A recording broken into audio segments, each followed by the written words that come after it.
The reorder report is a great way to get an overview of your stock levels and view your available stock. Access the reorder report from the left-hand menu. Click on Reports, Purchase, and Reorder Report. Using these filters, you can select the products you wish to analyze in the report, such as the product group, order warehouse, stock level, or all of the above.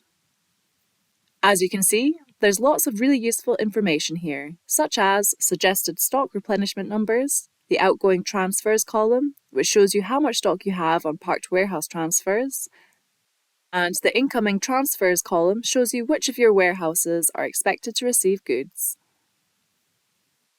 The plus and minus signs help clarify and manage stock movement. You can always customize your reorder report layout by clicking and dragging from the hidden columns located in the toolbar. Here, you can filter the report by product type, select assembled or component, and then use the bulk actions cog to perform bulk assemblies and purchases.